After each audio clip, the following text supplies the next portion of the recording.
뇌물공여 혐의 등으로 1심에서 징역 5년을 선고받은 이재용 삼성전자 부회장의 항소심 재판이 시작됐습니다. 서울고등법원은 이 부회장을 비롯한 삼성전자 전 현직 임원 5명의 항소심 1차 공판 준비기를 진행했습니다. 오늘 재판의 쟁점과 전망, 최재민 선임 기자 연결해서 알아보겠습니다. 최재민 기자 나와 계십니까? 네, 사회부입니다. 네, 이재용 부회장 지난달 25일 1심에서 징역 5년의 실형을 선고받았습니다. 오늘 재판에서는 이재용 부회장 참석하지 않았죠? 네, 오늘은 그 본격적인 항소심 공판을 앞둔 공판 준비 기일입니다. 앞으로 이 재판에 대한 쟁점 사항을 검찰과 변호인단이 사전에 논의하는 절차로 피고인은 참석하지 않아도 됩니다. 따라서 오늘 재판에는 이재용 부회장은 참석하지 않았습니다. 오늘 재판은 오전 10시부터 11시 15분까지 진행이 됐습니다. 네, 그렇다면 이 변호인단과 특검 오늘 어떤 것을 두고 쟁점을 두고 다퉜습니까?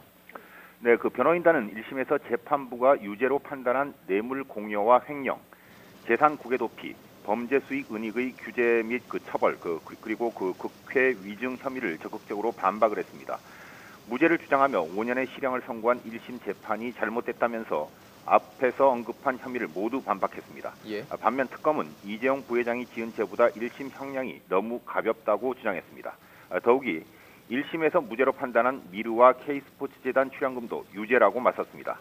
재판부는 1심에서 여러 차례에 걸쳐 공판이 이루어졌고 증인도 여러 명 신문했기 때문에 항소심에서는 많은 증인을 부르지 않을 예정이라면서 대신 법리적 다툼이 주된 진행이 될 것이라며 심리 계획을 설명했습니다. 요즘 이 재판에 대해서 많은 사람들이 관심이 높습니다. 특히 이재용 부회장의 사건이 이제 서울고법 형사 13부에 배당이 됐는데요. 재판장이 누군지도 궁금한데요. 네, 그 형사 13부는 국정농단 사건을 비롯해 최근 항소심 형사 사건이 늘면서 지난달에 신설된 부서입니다. 예. 재판장은 연수원 17기의 정형식 부장이고요. 2013년 한만호 전 한신건영 대표에게서 불법 정치자금 9억 원을 받은 혐의로 불구속 기소된 한명숙 전 총리의 항소심 재판을 맡아서 무죄를 선고한 원심을 깨고 유죄를 인정해서 징역 2년과 추징금 8억 8천만 원을 선고하기도 했습니다. 그렇군요. 자, 오늘은 이제 공판 준비 기일이었고요. 본격적인 항소심 공판은 언제부터 진행이 됩니까? 네, 그 두 차례 더 그 공판 준비 기일이 잡혔고 항소심 심리는 다음 달 12일 본격적으로 진행이 됩니다.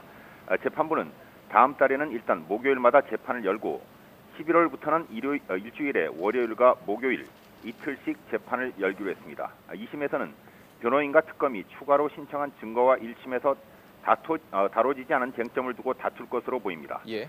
항소심 구속 만기일은 원칙적으로 4개월인데 특정한 사정, 그러니까 그 증거조사가 더 필요하다고 판단이 되면 재판부가 2개월 더 연장할 수 있습니다. 최장 6개월까지 항소심 재판을 할 수 있는 겁니다.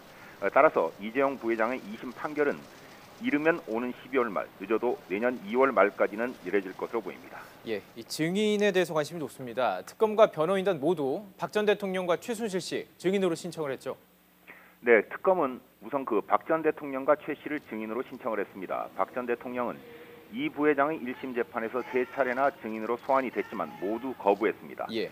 최 씨는 한 차례 증언했지만 대부분 질문에는 거부권을 행사해서 제대로 된 신문이 이루어지지 않았습니다. 이 부회장 측도 박 전 대통령과 최 씨를 비롯한 10명의 증인을 일단 신청을 했습니다.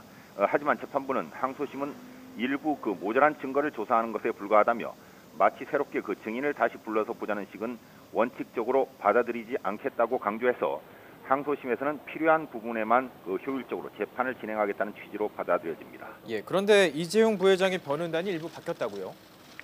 네, 그 항소심에서는 1심을 지휘했던 연수원 16기의 송우철 변호사를 대신해서 법원장 출신인 그 연수원 9기 이인재 변호사가 책임 변호사로 나섭니다. 예. 이인재 변호사는 서울고등법원 부장판사와 행정법원 수석부장판사를 지낸 뒤 인천과 서울 동부, 서울중앙지방법원장까지 그 역임을 했습니다. 현재는 법무부인 태평양 대표 변호사입니다. 또 서울고법 부장판사를 지낸 연수원 12기의 한희수 변호사와 서울행정법원 부장판사를 역임한 연수원 19기의 장상균 변호사도 새로 합류했습니다. 항소심을 대비한 변호인진으로 볼 수 있을 텐데요. 이번 항소심 재판의 쟁점을 좀 정리해 주시죠. 네, 그 1심은 이 부회장과 박 전 대통령 사이에 경영권 승계라는 포괄적 현안에 대한 묵시적 청탁이 있었고 그에 따라서 그 승마 지원 등이 이루어졌다며 5개 혐의 자체는 모두 유죄로 인정했습니다. 따라서 이 부회장과 박 전 대통령 간의 포괄적 현안에 대한 묵시적 청탁이 있었는지와 박 전 대통령과 최 씨의 공모관계 성립, 공무원이 아닌 그 최 씨가 받은 금전 지원을 뇌물로 볼 수 있는자 여부, 그리고 그 재산 국외 도피 성립, 미르와 K재단 출연금의 성격과 대가성을 두고 특검과 변호인단 간의 그 치열한 법리 공방이 벌어질 전망입니다. 그 항소심 재판부가 뇌물죄를 인정하느냐 여부가 사실상 이재용 부회장의 유무죄도 결정된다고 봐도 무방할 것 같습니다. 자, 마지막으로 이 부분도 좀 짚어보죠. 이 뇌물죄도요, 제3자 뇌물죄와 단순 뇌물죄로 나뉘죠. 네, 그 제3자 뇌물 공여는 부정한 청탁 여부를 입증하는 게 핵심이고요.